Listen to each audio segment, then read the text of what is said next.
Bene data bakundwa b'umwami Yesu Kristo, mwese abakurikira izi nyigisho tubahaye ikaze mu biganiro bya Saveur Divine. Ibi biganiro mu bitegurirwa n'abavugabutumwa bwiza batandukanye, akaba ari umuhamagaro ugendera ku ijambo ry'Imana byanditse mu gitabo cy'ubutumwa bwiza uko bwanditswe na Matayo ibice 24 umurongo wa 14. Kandi ubutumwa bwiza bw'ubwami buzigishwa mu isi yose ngo bube ubuhamya bwo guhamiriza amahanga yose, nibwo imperuka izahera ko ize. Ibi biganiro mubikurikira ku channel ya YouTube yitwa Saveur Divine. Tubifurije kugubwa neza. Imana Data ari nayo so ibaho umugisha.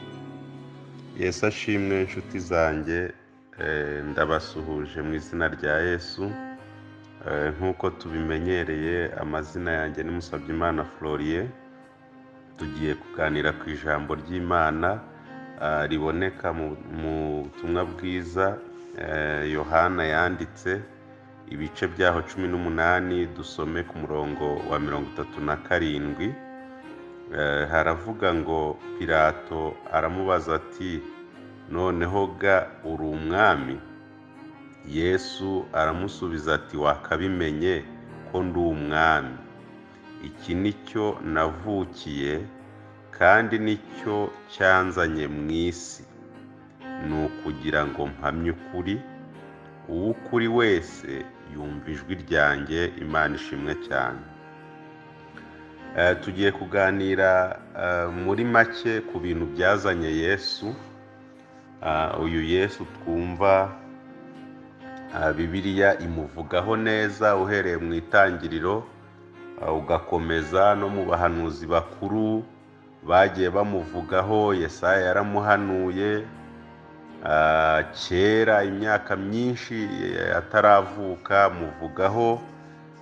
Iyo usomye mu gitabo cy'itangiriro usanga bamuvugaho mu kuremwa kw'isi.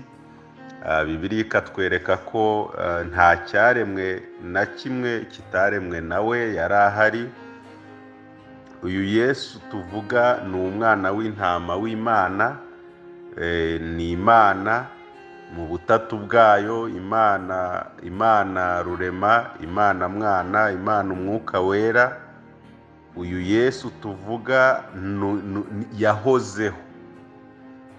Igihe rero cyaje kugera aza mu isi nk'uko tubisoma mu ijambo ry'Imana. Aza mu isi, arababazwa, anyura mu buzima.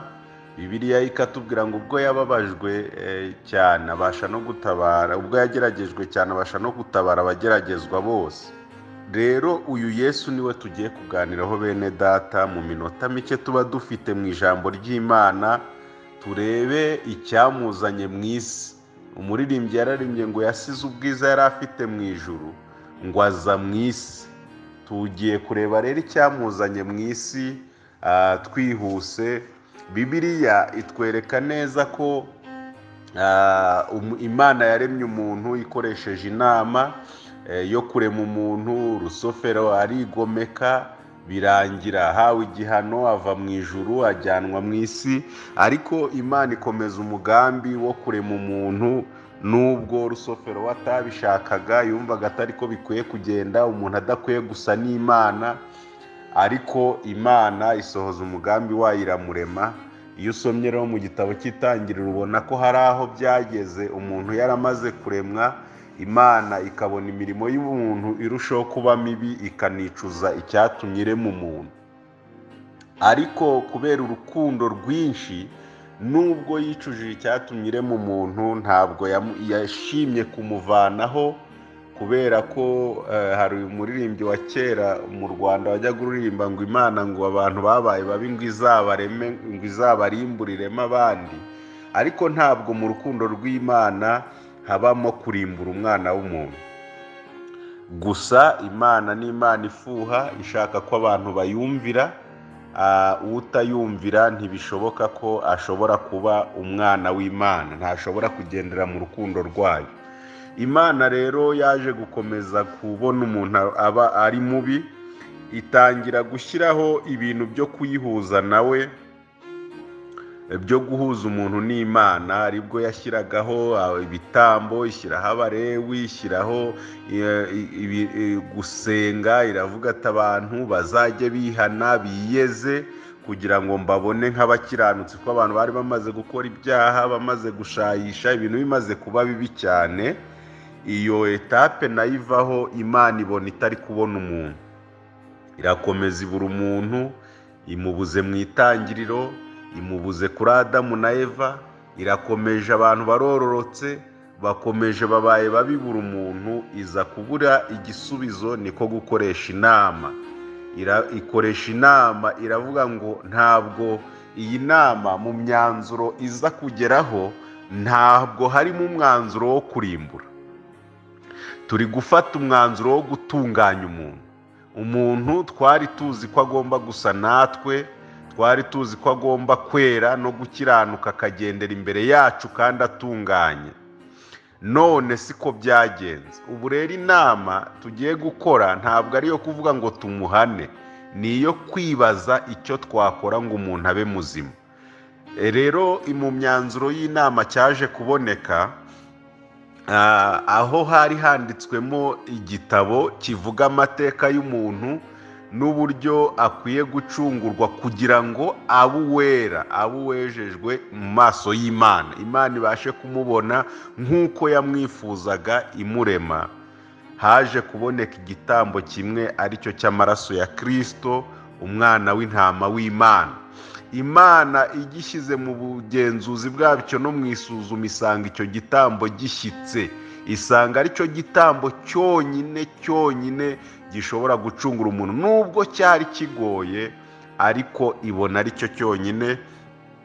Nibwo bakoraga inama y'uburyo bizagenda, banzura ko kugira ngo umuntu acungurwe ari uko agomba gucungurwa n'undi muntu. Niko gufata Imana ihinduka umuntu kugira ngo igere ku mugambi wo gucungura. Ihinduka umuntu, ibyarwa n'umugore, inyura mu buzima, aho babaza irabaza ari Imana, aho barya ubusira burya ari Imana, aho bakubitwa irakubitwa. Ubuzima umuntu anyuramo muri iyi si ibunyuramo, kandi bunyuramo nta cyaha, kugira ngo ibashe gutsindishiriza ubunyuramo wese ayizeye. Bibiliya rero dusomye itweretse ko ubwabo abayobozi n'abatambyi bariho icyo gihe bibazaga ikintu kizanye Yesu, kugeza n'ubwo Pilato ubwe abimubajije. Aramubaza ati, noneho uri umwana? Yesu aramubwira ati, wakabimenye. Yari ashatse kuvuga ko ari hejuru y'abami bose n'ibitegeka isi byose n'ibindi byose. Umwizera aba atsinze ibigendera mu isi byose, n'imbaraga zo mu isi zose, n'ibigeragezo byose byo mu isi. Ariko hano yavuze ijambo rikomeye, aravuga ngo ni ukugira ngo mpamye ukuri.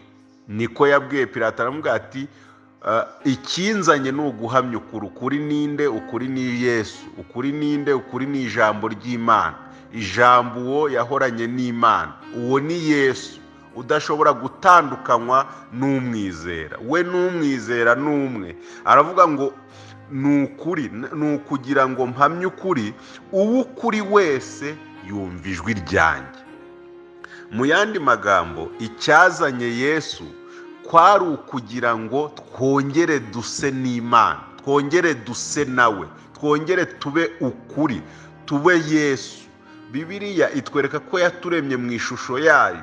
Iyo rero uri muri Kristo Yesu, Bibiliya iduhamiriza ikatubwira ngo abari muri Kristo Yesu nta teka bacirwaho, kuko baba babyawe n'Imana. Rero mu byazanye Yesu ni ukugira ngo duhinduke duse nawe. Yohana yarabivuze, aravuga ngo bakundwa, ubu turi abana b'Imana, ikitaragaragara ni uko tuzasa, ariko tuzi ko niyerekanwa tuzasa nawe. Ubu dusa n'Imana tukiri mu isi, tukiyigendamo, kandi Bibiliya itwereka ko umuntu wese usa n'Imana adakora icyaha, kuko n'Imana idakora icyaha. Rero Yesu yaje kudutsindishiriza, adukuraho icyaha, adukuraho urupfu rw'iteka, aduha ubugingo buhoraho, adushyira muri we kugira ngo abari muri we bahishwe wa mubi, kugeza igihe umwana w'intama azahagarara ku bicu, maze abumva ijwi rye bose bamusanganire, kuko bazaba bamwumva, basa nawe, batunganye, bakiranuka, bera kandi bejejwe. Mwene data unyumva, ndakwifuriza gusa na Yesu. Ndakwifuriza kumenya icyamuzanye, ukakizirikana, ukacyitaho, ukagiha agaciro uko bwije n'uko bukeye, kuko nicyo cyonyine. Yazanywe no gutanga ubugingo kugira ngo intama zibone ubugingo ndetse zibone bwinshi. Agera n'aho aducuncumuriraho umwuka we wera kugira ngo tubone imbaraga zizatuma dutsinda iyi si tutariho umugayo. Imana ibaha umugisha. Reka rero dusenga Imana. Mana, turagushimye kubwira ijambo, kandi tugushimiye ko uriduhereye kugira ngo turusheho kukwegera duse nawe.